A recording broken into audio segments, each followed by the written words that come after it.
Lots of pundits are trying to get into President Putin's head and looking for some so-called off-ramp. Now, I'm not a pundit, and I do not pretend to be able to read Putin's mind.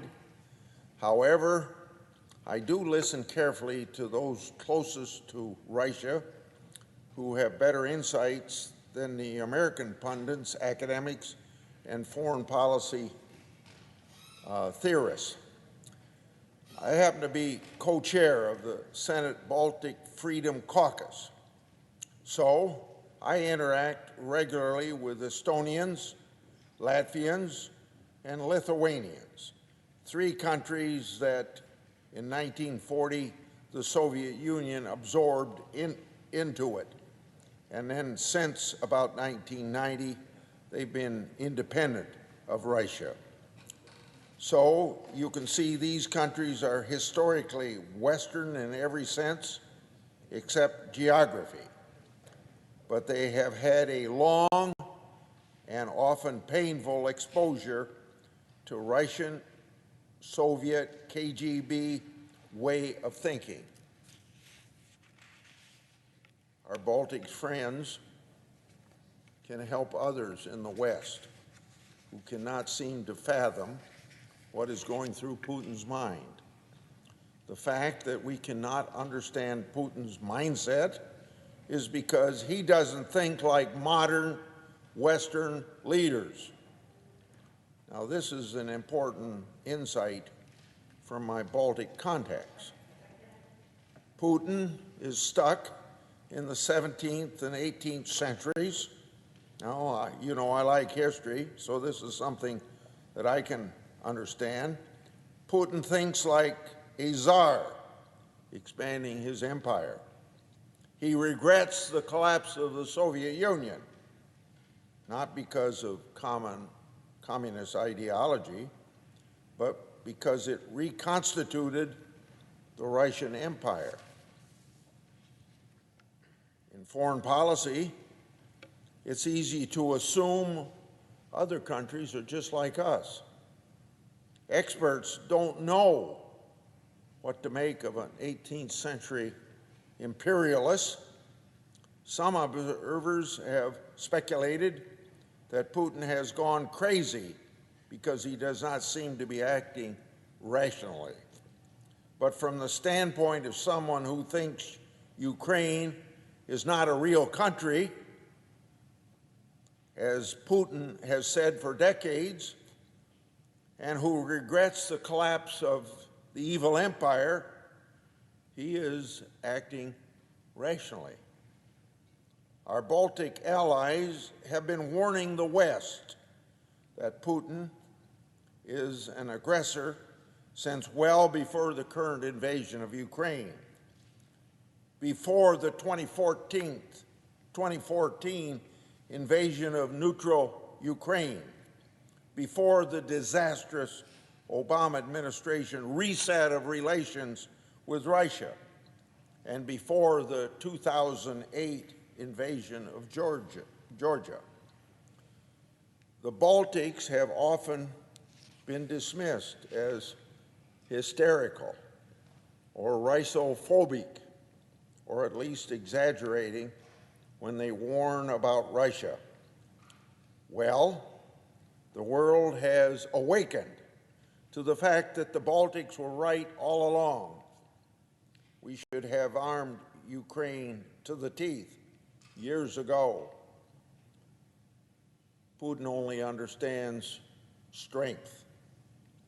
What lesson should have been learned from Putin's pattern of aggression over the years?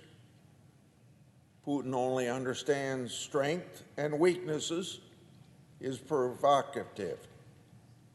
During the Hungarian uprising of 1956, when the Hungarian people were protesting to break free of Soviet control, the Eisenhower administration in this country paid lip service to their aspirations for freedom, but was secretly obsessed with not provoking the Soviets.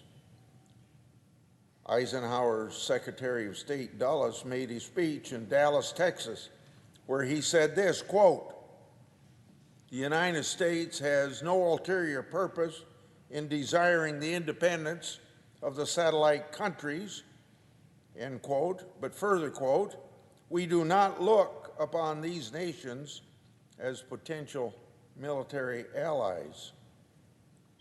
So you can see expansion of NATO today proves how wrong Dulles was at that time.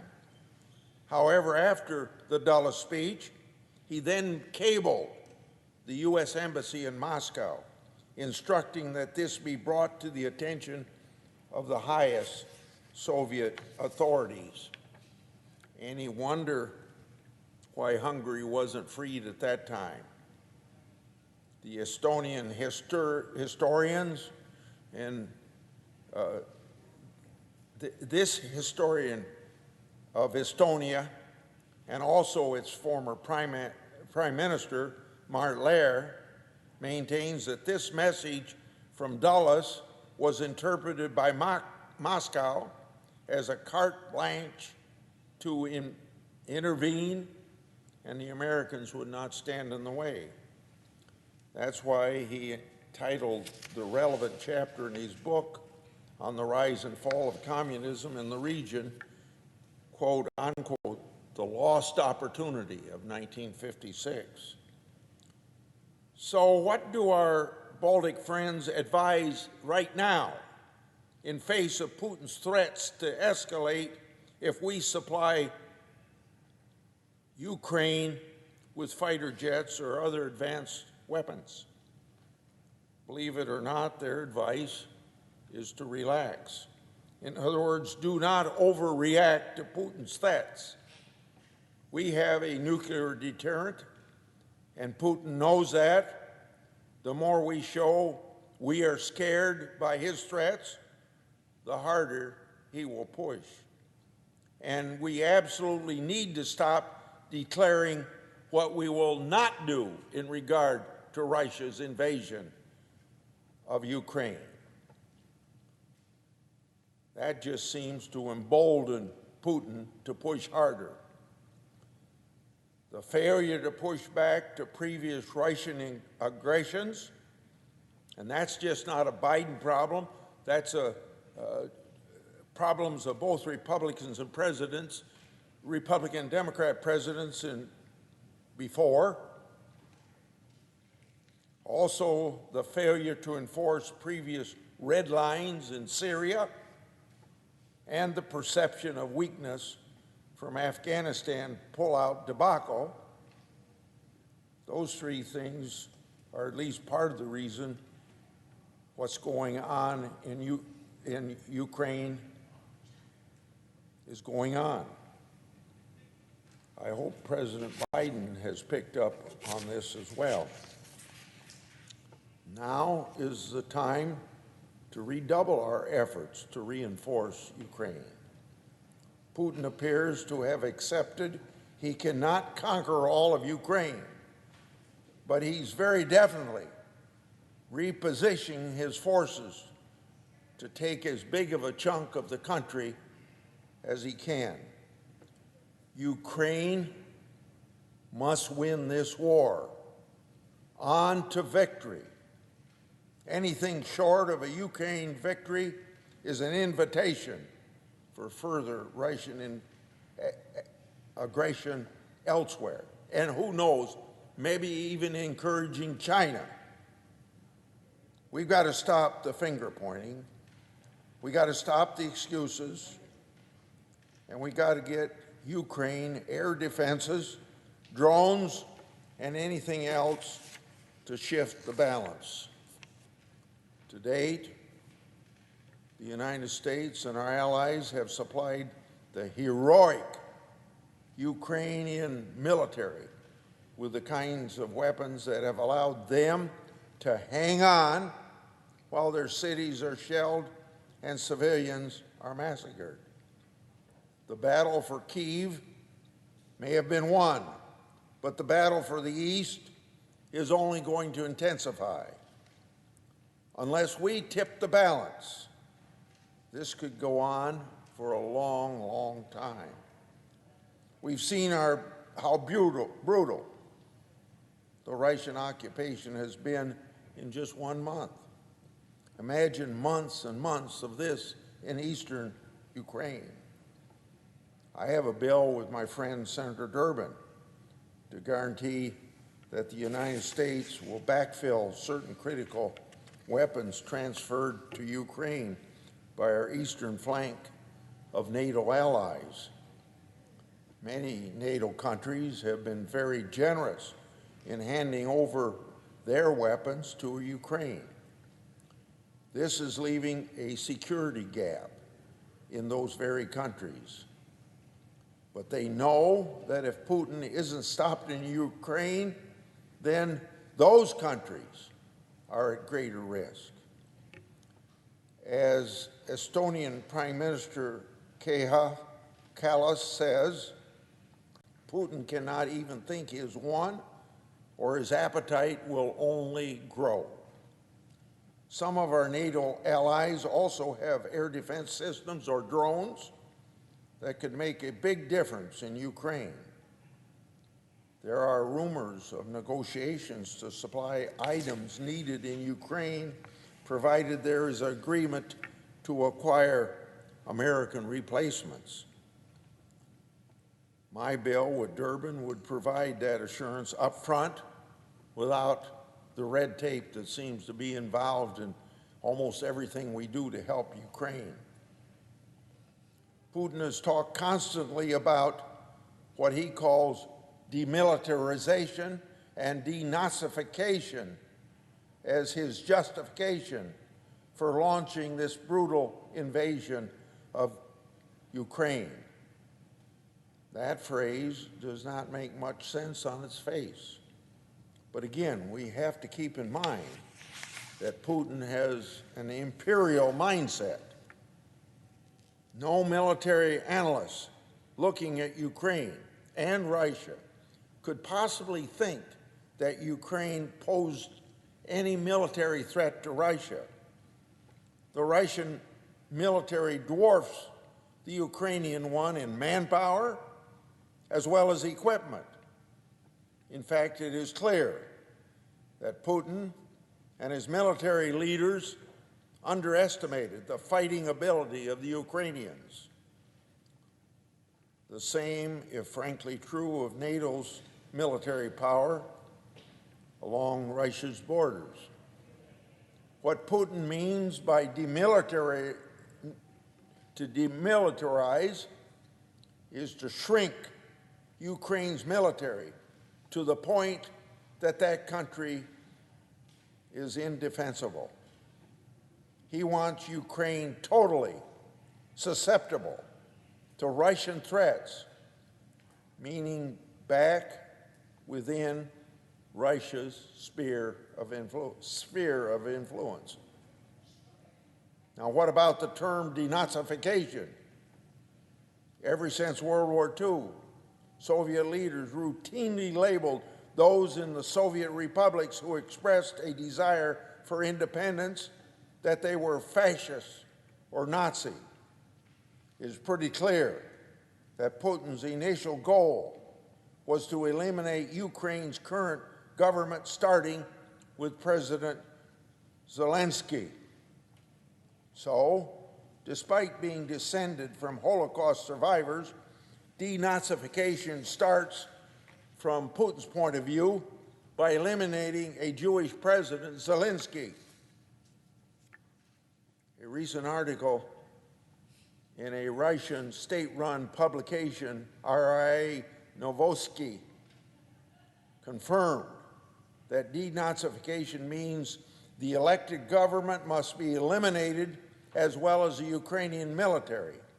But this article goes on to say, quote, however, in addition to the top, a significant part of the masses who are passive Nazis, accomplices of Nazism, are also guilty.